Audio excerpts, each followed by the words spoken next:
Okay, guys, in today's video, we're going to be talking about the story of Prophet Yunus and how he told the people of Iraq what to do. So basically, we're gonna be telling the story of Prophet Yunus, and yeah, so I hope you guys enjoyed. Okay, so Yunus, he was a messenger of Allah sent to Nineveh, and Nineveh is like a city that he went to. Okay. So yeah, a city in northern Iraq with a population of over 100,000 people. Okay, so Prophet Yunus was seemingly an ordinary man who was born and raised among the fellow citizens of the city.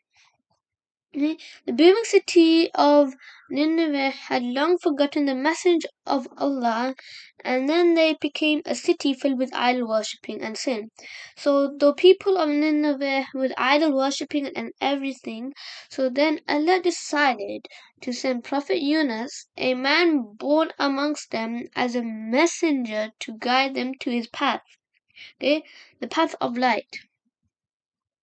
So Prophet Yunus immediately set out to fulfill his Lord's wish and invited his people to turn to Allah and shun idol worshipping. Shun means like basically to stop idol worshipping.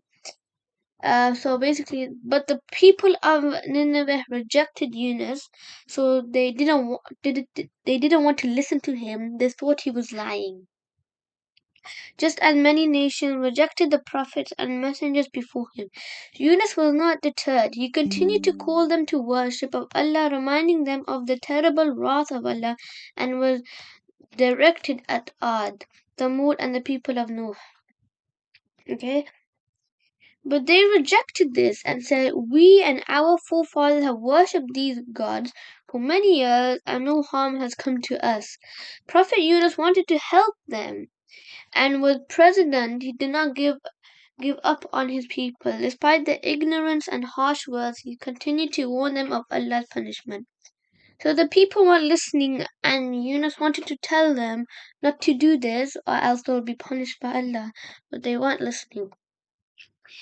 Okay? Then the people said, "Let it happen." The men laughed and informed Yunus that they were not the least afraid of his empty threats. So the people thought that Yunus was just threatening them, although he wasn't. So then Prophet Yunus was disheartened. He gave up on his people without the permission of Allah. So he gave up on the people because they weren't listening, so he went away. He decided to leave the city of Nineveh in hope of finding a community far away that would accept him and enter the fold of Islam. Okay? The calm skies over Nineveh soon turned red with anger, preparing to spit out the wrath of Allah. Men, women, and children gathered at the mountain top, watching the combat of the skies above them with their hearts filled with fear. Okay? They soon remembered Yunus' warning of Allah's punishment and feared the predicament of Ad. Okay? So the Thamud and the people of Noah, with newfound faith, they fell on their knees with their hands stretched out. They began to beg for Allah's forgiveness and mercy. So once they saw the skies and everything red, they begged for Allah's mercy. Moved by the display of sincere repentance, Allah lifted his punishment, forgave his subjects, and showered his blessing upon them. As the skies cleared, the people prayed for the safe return of their beloved Prophet Yunus, so that he could guide them through the path of Allah. So they wanted Yunus back, but he went. Okay. So basically, what happened to Prophet Yunus? Meanwhile, Prophet Yunus, who left Nineveh, had boarded a small passenger ship. So he wanted to leave the city because the city was not listening to him. So he went in a passenger ship with the intention of traveling as far away from his people as possible. The ship then traveled through the calm waters during the day, but as the night closed in, a storm raged on, rocking the ship wildly to and fro. Okay, so then the crew and passengers began to fear for their lives as the sea water gradually began flooding into the deck, slowly sinking their ship. And so, because of the storm, the ship was sinking, and Allah did that because Yunus wasn't listening. So, yeah, and I'll carry on reading so you guys know what will happen. As the tempest continued through the night, the captain of ship ordered his men to throw out the luggages and all other excess load overboard to lighten the ship's load. Okay? As instructed, the crew threw out the ship's excess load, but the ship continued to sink as it was still too heavy. The captain was left with no choice. He had to sacrifice the life of one man.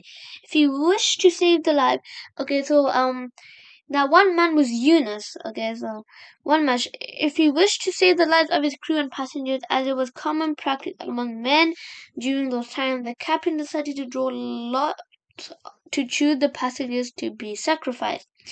The lots were cast, and Prophet Yunus' name was selected.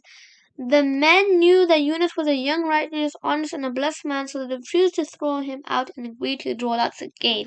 So basically, what is happening here?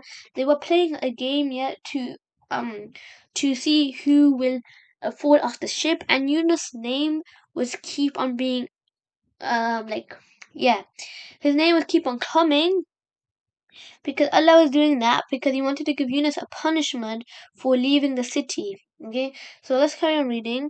So the lots were cast, and Yunus' name appeared again. Okay, the men refused to throw Yunus again, saying, so his name came again.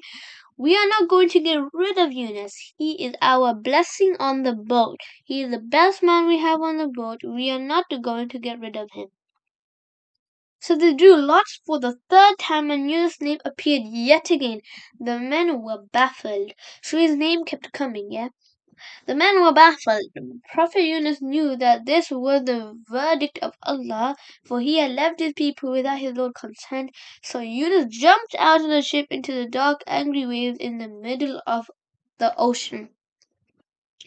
Okay?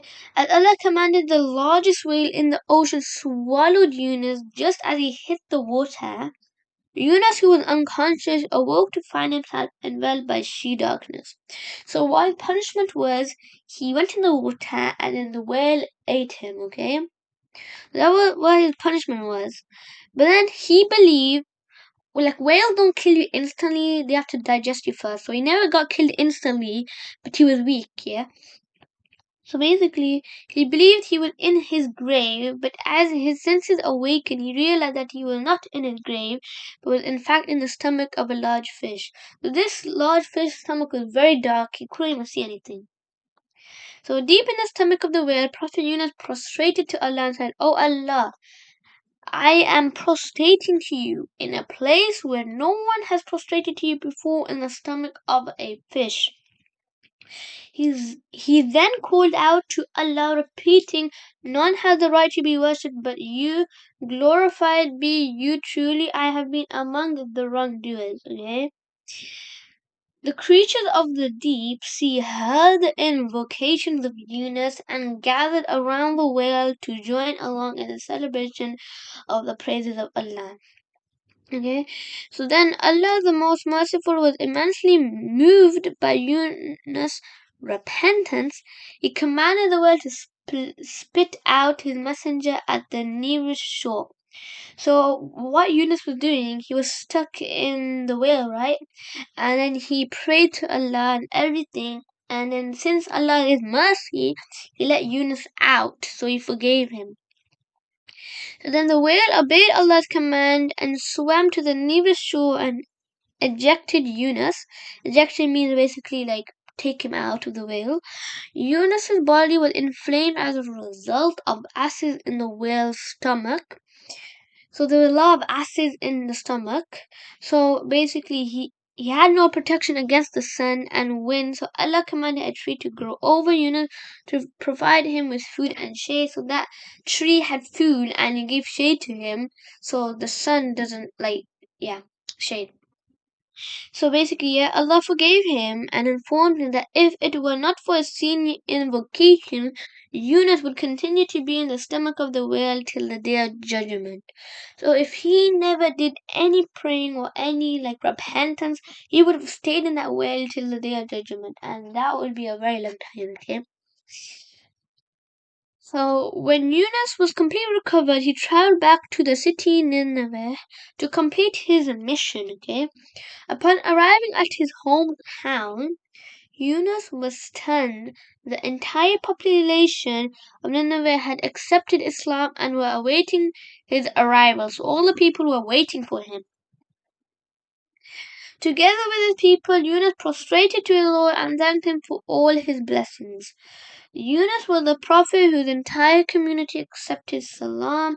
Allah stated in the Holy Quran regarding the people of Yunus ibn Matta with the Okay, so here is the translation of the Quran. It says, "Was there any town community that believed after seeing the punishment and its faith? At that moment saved it from the punishment?" The answer is not. Except the people of Yunus, when they believed, we removed from them the torment of disgrace in the life of the present world and permitted them to joy for a while. So basically, that's the end of the story, guys. So basically, what happened? Yunus left the city, and then he came back, and quickly, yeah, the people just accepted Islam and were waiting for his arrival. Arrival. Anyways, I hope you guys enjoyed the story. Please like and subscribe and comment down below if this story was good, what I could do better, and yeah, see you guys in the next prophet stories. Bye, guys.